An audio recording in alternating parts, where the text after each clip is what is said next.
के हृदय में या कहीं किसी ना किसी रूप में किसी को उस बात से ठेस पहुंची, और हमने इस बात के लिए क्षमा भी कहा, मांगा कि अगर किसी को कुछ बात का गलत लगा हो तो क्षमा करिएगा। जी, तो आप ये कह रहे हैं ये इतने साल पुराना प्रसंग है और इसको किसी तरह से एडिट कर, काट छांट कर इस तरह से प्रचारित कर दिया गया। और क्या वजह आपको लगती है? जैसे बीच में ये भी रहा कि ये इसमें कहीं कोई शको शुबा नहीं है कि शिव पुराण घर घर पहुंच रहा है, चर्चाएं चल रही हैं। बहुत छोटे इलाकों में मैंने देखा है कि जो आपने पूजा बताई है, किस तरह से सोमवार को पूजा करनी है, वो आज घरों घर अगर चर्चा का विषय है। क्या आपको लगता है ये भी एक वजह हो सकती है कि ना पंडित प्रदीप मिश्रा को टारगेट किया जाए? ये तो है कि जनमानस में आज पूरा विश्व, भारत ही नहीं विदेश में भी भगवान शंकर की ध्वजा पताका लहराई है। जैसे जगत गुरु शंकराचार्य जी ने बहुत आनंद के साथ एक बाल्यावस्था से भगवान शिव को घर घर पहुंचाया था, वैसे ही शिव महापुराण आज घर घर तक पहुंची है। परंतु कहीं ना कहीं किसी ना किसी रूप में सनातन धर्म के जो विद्रोही होते हैं उनको ये बातें ठीक नहीं लगती, तो वो एक दूसरे को कानाफूसी करते हुए कुछ ना कुछ भड़काते हुए इस तरह के मुद्दे उठा लेते हैं जिससे सनातन धर्म पर लोग हंसे और उसका आक्षेप करें। जी जी, एक और बड़ी बात है, अगर आप एक क्या कहते हैं कि खम्भ है, अगर आप एक मजबूत स्तंभ हैं, वैसे ही एक मजबूत स्तंभ प्रेमानंद जी महाराज भी हैं। कहां क्या गड़बड़ हो गई या कुछ ऐसा क्रिएट किया गया, वो बहुत नाराज नजर आए आपसे? जी जी, परम पूज्य रस शिरोमणि है, वो तो राधा के अवतार मानते हैं हम श्री प्रेमानंद जी महाराज जी को, ब्रजभूमि के रसिक संत हैं, और आज तक उनकी कोई वाणी में उनने कभी क्रोध नहीं किया, कभी अपशब्द नहीं कहा। उनकी वाणी जनमानस में नवयुवक बच्चे, छोटे बच्चे, बड़े बच्चे सबको पसंद आती है, और वो ज्ञानी उस तरह का देते हैं। हम खुद भी उनको फॉलो करते हैं, हम खुद भी उनको श्रवण करते हैं, और समझ में नहीं आया जो कहीं ना कहीं कुछ लोग ऐसे हैं जो कि इस तरह का मुद्दा बनाकर हमारे को बदनाम करना चाहते हैं, हमारी जो फॉलोइंग है उसको नष्ट करना चाहते हैं, जनमानस में जो प्रेम जमा हुआ है, विश्वास जमा हुआ है, उसको नष्ट करना चाहते हैं। तो कई लोग ऐसे हैं, तो उन्होंने महाराज जी के पास में जाकर उस वीडियो को दिखाया होगा जो काट छांट वाली है। हमने अपनी व्यासपीठ से पूज्य गुरुदेव को प्रणाम किया है, नमन किया है कि गुरुजी मुझे बुलाते, मैं पूरे उनके चरणों में साष्टांग दंडवत करते हुए जाता, और सब चीज मेरे पास में जो चीज में मैंने बोला है, जो चीज मेरे पास में है, वह मैं उनको वहां जाकर दिखाता। पर हो सकता है किसी कारणवश उन्होंने वीडियो किसी ने किस तरह से दिखाया, उनके पास में बैठने वाले ने उनको किस तरह से बताया, किस तरह से कुछ गलत विचार कह दिए। जब एक मंथरा राजरानी कैकेयी जो भगवान राम को इतना प्रेम करती थी, उनको भड़का देती है और राम जी को 14 वर्ष के लिए वन भेज देती हैं, तो हो सकता है जिन्होंने उनको वीडियो दिखाई वो गलत तरह से दिखाई, गलत विचार उनके सामने रखा, इसलिए पूज्य गुरुदेव के मुख से शब्द निकला।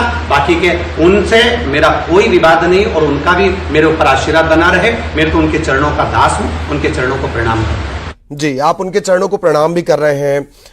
ये तय है कि कहीं ना कहीं कोई इस तरह से कुछ क्रिएट किया गया है जो शायद उन्हें इतना नाराज कर गया है। मैं ये भी जानना चाह रहा हूं कि राधा रानी को लेकर एक बात है, शादी से जुड़ा जो प्रसंग है, एक उनके जन्म से जुड़ा प्रसंग है, तो एक्चुअली ये है क्या, ये आप हमारे दर्शकों को बताइए। देखिए, रावल गांव में मेरी राधा रानी का जन्म हुआ, उनका प्रागट्य हुआ। बरसाने में जाकर निवास किया, बरसाने की पवित्र भूमि। वैसे तो ब्रज की पवित्र भूमि पर एक एक कण में 84 कोस में राधा जी सर्वस्व विराजमान हैं। भगवान स्वयं राधा रानी को ब्रज छोड़कर जब भगवान गए द्वारका के लिए, तो राधा रानी को पूरा ब्रज देकर गए हैं कि राधा तुमको जो भजेगा कृष्ण उसके पीछे चलेगा। तो मेरी राधा रानी तो पूरे ब्रज में निवास करती हैं। कहीं ऐसा नहीं कि बरसाने में राधा रानी नहीं है, या रावल गांव में राधा रानी नहीं है, या वृंदावन में राधा रानी नहीं है, या मथुरा में राधा रानी नहीं। प्रत्येक स्थान पर, ब्रज के स्टेशन पर, मथुरा के रेलवे स्टेशन पर जब आप रेल से उतरते हैं, चरण रज आपको जब लगती है, तो राधा राधा अपने आप आपके मुख से निकलता है। राधा सर्वस्व विराजमान है। किसी के कहने से कि राधा जी यहाँ नहीं है या राधा जी वहां नहीं है, ये गलत प्रसंग है। ये लोगों ने केवल एक मुद्दा बना रखा है किसी ना किसी तरह से उसको बदनाम करने के लिए। बाकी का विवाह का जो प्रसंग है वे ब्रह्म वैवर्त पुराण के अंतर्गत 174 नंबर पेज में गीता प्रेस गोरख की जो पुस्तक है उसके अंदर इसका वर्णन आता है कि भगवान स्वयं भगवान कृष्ण की साक्षी और आनंद के साथ में वृषभानु जी राधा जी का विवाह अरण्य घोष के साथ में पक्का करते हैं। जब अरण्य घोष के साथ पक्का करते हैं तो राधा जी अपनी छाया वहां छोड़ती हैं और राधा जी की छाया के साथ में उनका विवाह होता है। अब प्रसंग ये आता है कि रावण हरण किसको कर कर लेकर गया, अगर किसी से पूछा जाए तो वो कहेंगे सीता जी का। हनुमान जी किसका पता करने गए, सीता जी का। विवाद किसके लिए हो रहा है, सीता जी के लिए। हालांकि राम जी ने सीता जी को तो अग्नि के पास दे दिया था, उनकी छाया थी, पर तुलसीदास जी ने कहीं पर भी ये नहीं लिखा कि छाया सीता का हरण हुआ या छाया सीता का पता करने के लिए हनुमान जी गए, सीता जी का पता करने के लिए गए। सीता जी लंका में गई। उसी तरह विवाह प्रसंग में राधा जी का नाम बार बार आया गया है, तो इसलिए राधा जी के लिए वर्णन किया गया। कोई भी चीज, कोई भी व्यासपीठ से एक भी शब्द अगर बोले गए हैं तो हमारे प्रमाणों से, हमारे शास्त्रों से बोले गए। मतलब हर चीजें वही है जो स्पष्टीकरण है या चीजों की जो गलत व्याख्या है, और गलत व्याख्या से ज्यादा गलत फहमी मेरा ख्याल है कि प्रेमानंद जी महाराज तक पहुंची है, ऐसा आपका कहना है। एक बात। दूसरी बात कि महाराज जी इसका एक कानूनी पहलू भी है। केस करवाया गया है, FIR वगैरह करवाई गई है, क्या इसको लेकर आप कुछ कहेंगे या आपको कोई नोटिस जारी किया गया है, आपसे कोई या किसी ने फोन पर या कॉल पर बात की है? जी प्लीज। मैं भी ऐसा कोई क्रम नहीं आया और मूलतः गलत बोले नहीं है तो कोई चीज गलत है नहीं। कानून भी तो देखेगा कि सत्य क्या है। अगर कानून हमारी पुस्तकों देखेगा तो एक बार ब्रजभूमि में जाकर जावट गांव भी देखेगा। अगर कानून कुछ चीज देखेगा तो वो चीज भी देखेगा कि जावट में अनय घोष का मंदिर बना हुआ है ब्रज 84 कोष के अंतर्गत। अगर कानून देखेगा तो वेद और पुराण भी खोलेगा, शास्त्र भी खोलेगा, उसका भी तो अध्ययन करेगा कानून। ऐसे थोड़ी ना हो जाता है कि कानून को कुछ भी बोल दोगे और कानून मान लेगा। कानून भी तो कुछ चीज है, संविधान भी तो कोई चीज है, वो भी तो सामने आएगा, सामने प्रकट करेगा। जी जी पटेल जी, एक और बात है, एक लंबा संघर्ष आपका रहा। लंबे संघर्ष के बाद आज मेरा ख्याल है पूरी दुनिया में आप सुने जाते हैं अलग अलग माध्यमों से। एक तो खुद जब आप पीठ पर बैठकर कथा करते हैं, और एक आप सोशल मीडिया के माध्यम से पूरी दुनिया में आप सुने जा रहे हैं।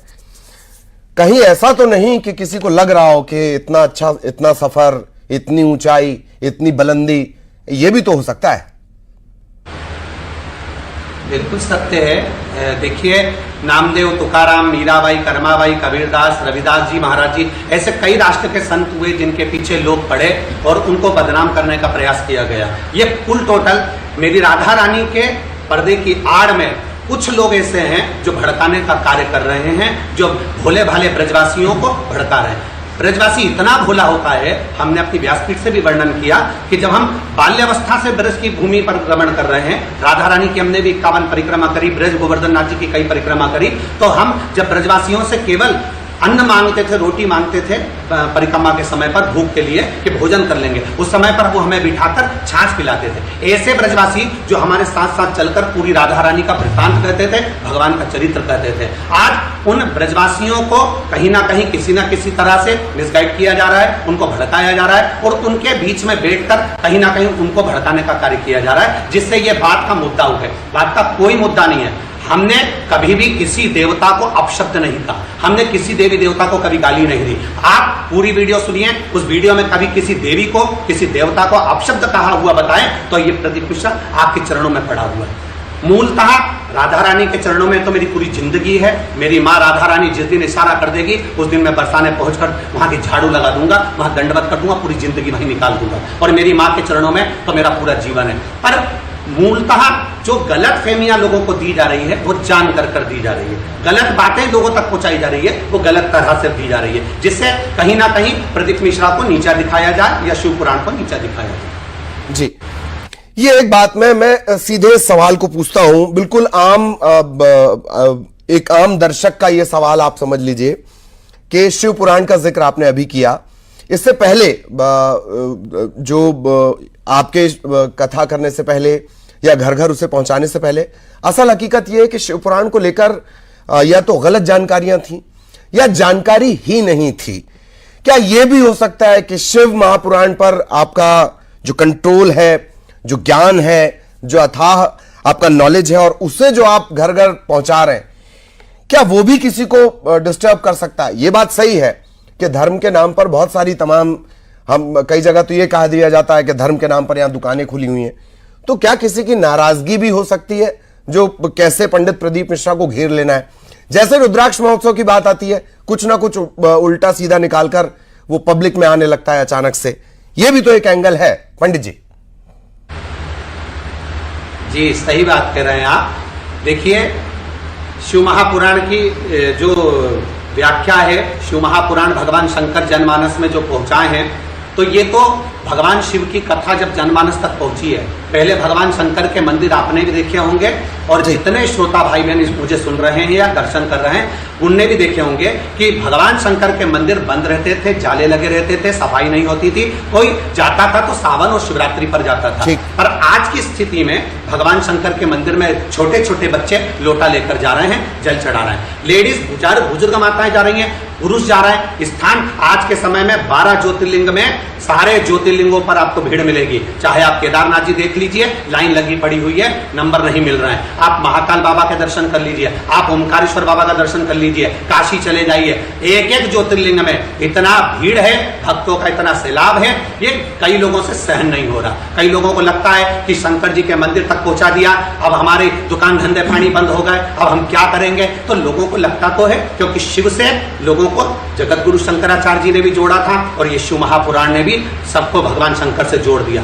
छोटी छोटी बातें, जितनी चीजें हैं, चाहे बेलपत्री से जुड़ी हो, काली मिर्ची से जुड़ी हो, काले तिल से जुड़ी हो, शहद से जुड़ी हो, एक एक चीज हमारे शिव पुराण में वर्णन आता है। उसको अगर ध्यान से पढ़ोगे, एक एक चीज का अध्ययन करोगे, तो सब कुछ मिल सकता है उसमें। ऐसा क्या है? शिव महापुराण में त्र्यंबक मंत्र है, जिस मंत्र के कारण स्वयं मार्कंडेय जी को भी अमर तत्व की प्राप्ति हो जाती है। ऐसा शिव महापुराण में एक एक रोग के निवारण के लिए सब कुछ समाया हुआ है। उसको अगर व्यक्ति पढ़े दिल से, बस ये है कि दुनिया के लोगों को तो विरोध करना है, और विरोध किसी दूसरे का नहीं, जो दुनिया में ऊपर बढ़ता है उसी का पांव खींचा जाता है। विरोध केवल इतना है कि प्रदीप मिश्रा जी की लोग सुनते क्यों? घर घर में मेरी माताएं, मेरी जीजियां, मेरे जीजा, मेरे बच्चे घर घर के अंदर आखिर शंकर की कथा क्यों सुनते हैं? लाखों लोग उनके क्यों हुए जा रहे हैं? आज लोगों को सबसे बड़ा उस चीज का भ्रम पड़ा हुआ है। जी जी जी।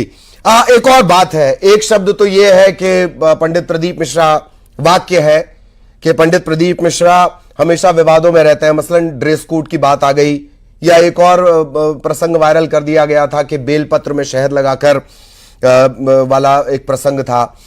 इसे मैं दूसरे तरह से पूछना चाहता हूं, आखिर पंडित प्रदीप मिश्रा पे इतना टारगेट क्यों? देखिए, जो सनातन धर्म को आगे बढ़ाएगा, सनातन धर्म की ध्वजा लेकर आगे बढ़ेगा, और जो सबको जोड़ेगा, घर में परिवार में एक व्यक्ति ऐसा होता है जो सबको जोड़कर चलता है, वही बुरा होता है। जो सबको जोड़ ले। आज की स्थिति में आप ओमकारेश्वर की पवित्र भूमि पर आकर देखिए कि रोडों पर बैठकर लोग कथा सुन रहे हैं, जिनके ऊपर टेंट नहीं लगा, जिनके ऊपर छांव नहीं है, जिनके पास में बैठने का स्थान नहीं है, तो रोड पर लोग बैठकर कथा सुन रहे हैं, पेड़ों के नीचे बैठे हुए हैं। कारण क्या है? इनको किसी ने गाड़ी भेजी, बस भेजी, या टिकट दिया, या पैसा दिया। ये उनके अंदर का शंकर जी के प्रति विश्वास, भरोसा जागृत हुआ है, और वो भरोसा आज दिखता है, और वही लोगों को खल रहा है कि इतना भरोसा प्रदीप मिश्रा की वाणी पर क्यों कर रहे हैं, शिव महापुराण पर क्यों कर रहे हैं। ठीक, चलिए पंडित प्रदीप मिश्रा साहब, आप हमारे साथ जुड़े, बहुत बहुत धन्यवाद।